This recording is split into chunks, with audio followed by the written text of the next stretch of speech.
crypto is volatile. You need help? I think you've got bigger problems than your crypto portfolio. I think you need a psychiatrist, a psychoanalyst, and I don't know what else. I'm not sure I can help you. Bitcoin Zella stands out with its simplicity and clarity. We've crafted an experience that anyone can dive into, whether you're a crypto expert or just a new to the crypto world. Now guess who keeps his eye on us? The author of best-selling book Rich Dad Poor Dad, Robert Kiyosaki. And we want to take this opportunity and thank all the people who trusted us, and we read every comment. And the best part, it's free.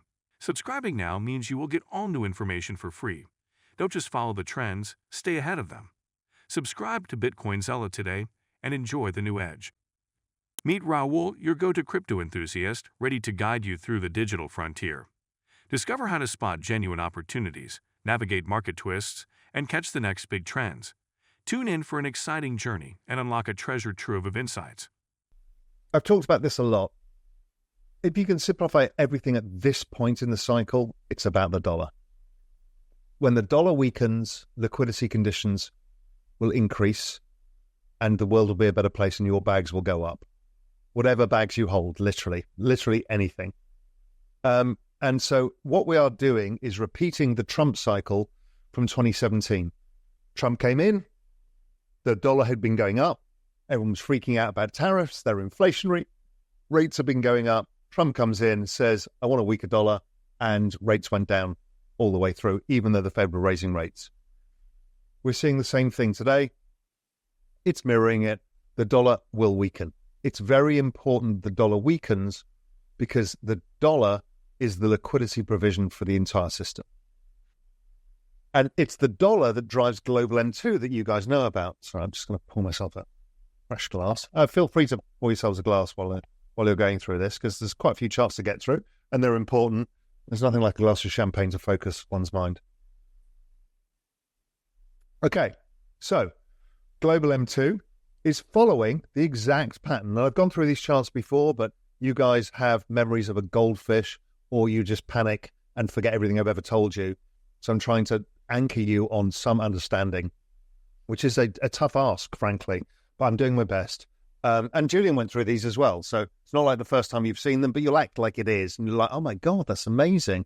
And I've showed you these charts like 16 times before. Global M2, last time, this time, same pattern. That is the same pattern as the dollar. It should all play out the same way. Global M2 is a good proxy for global liquidity, which means number go up. The other thing that people get very confused about is they're like, well, what happens if the Fed don't cut much more? I don't care.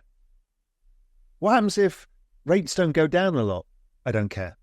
What happens if they don't drain the Treasury General account? I don't care. You've got to understand the global picture is the big picture. And the global picture, like 2017, will most likely be driven by China. I think the US will stimulate, but China is the big one. Chinese bond yields are now at 1% or somewhere close to it. They have run out of runway. And what does running out of runway? Jay Powell told you today, running out of runway, i.e. no rates to cut, means QE, baby, and more cowbell. The Chinese have I think when I looked at the calculation in my Excel, I think I got to, they need a fuck ton of QE to do. So yeah, I think the calculation was a fuck ton. They have to print money like crazy. Why? They have an aging population, massive debts. They need to service their debts. Everybody's in the same boat. This, my friends, is the everything code. I've bleated on forever about it. You kind of half get it. It's the fact that the only way of servicing the debts is to debase the currency. And the Chinese will do a lot of debasing. However, they can't do it until Trump beats them over the head with the strong dollar, which is happening today, and saying, you will agree our tariffs, which is happening right now. And when they agree the tariffs, he will say, I'll give you the carrot after the stick. The carrot is a weaker dollar. He did that in 2017. He will do it again now.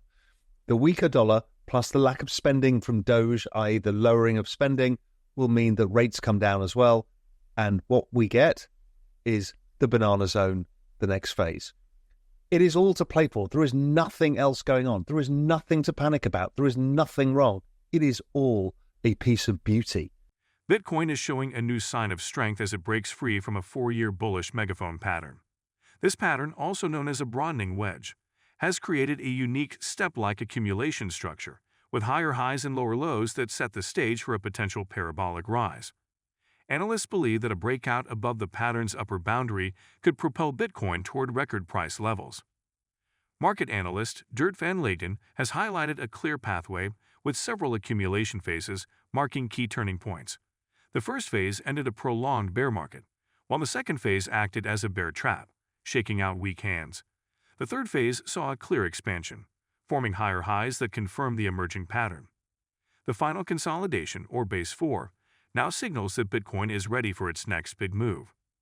Leiden's analysis, which also incorporates Elliott wave theory, points to Bitcoin entering wave 5, the most dynamic phase of an impulse wave. This phase typically extends between 1.618 to 2.0 times the length of the previous wave, placing the 2025 price target between $270,000 and $300,000. Additionally, comparisons to gold's historic price growth suggest that Bitcoin's rise may even exceed $300,000 as institutional adoption grows. With growing interest from companies and even nations considering strategic reserves, Bitcoin's future looks increasingly promising as it moves closer to becoming a modern store of value. As excitement builds and analysis deepens, investors remain optimistic that Bitcoin will continue to redefine its role as a transformative financial asset.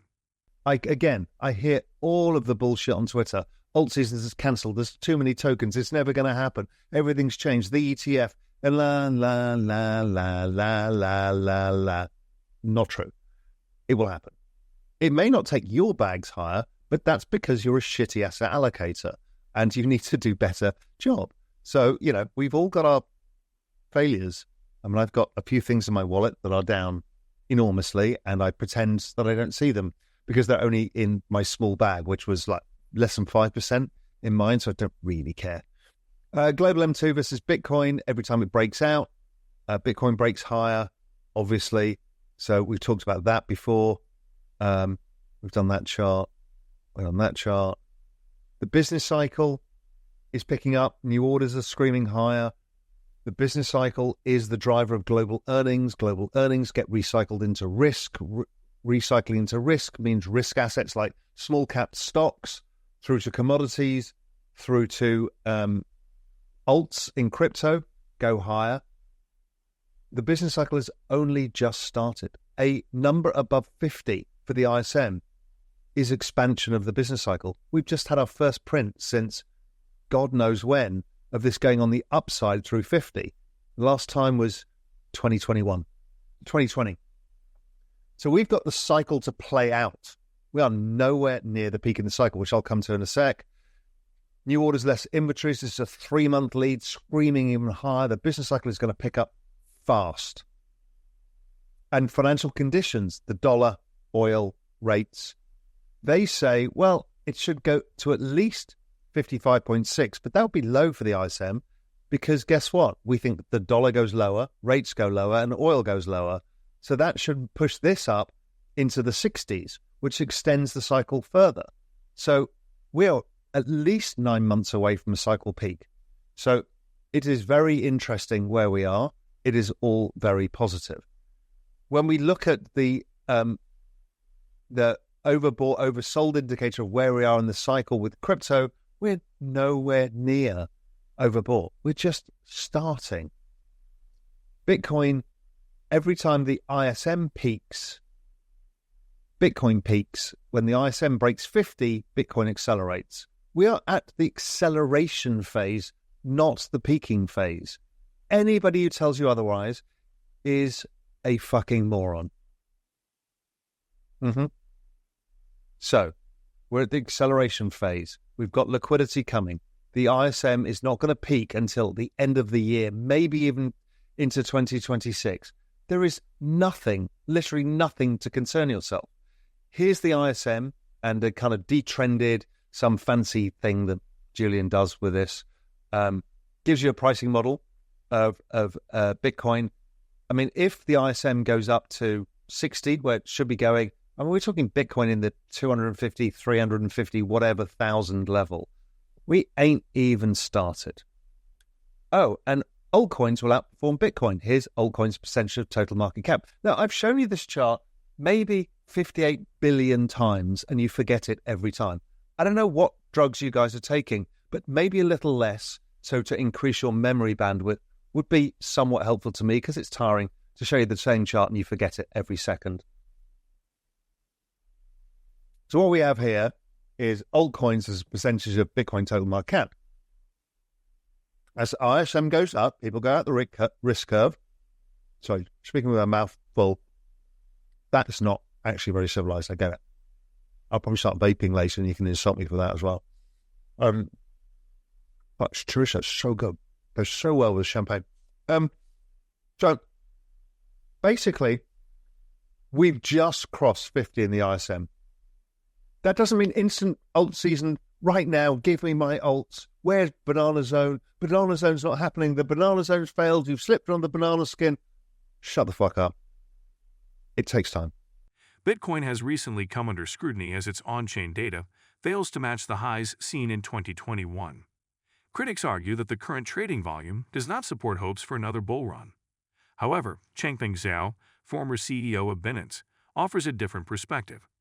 He believes that declining on-chain activity does not signal weakness, but rather reflects Bitcoin's growing role as a reserve asset.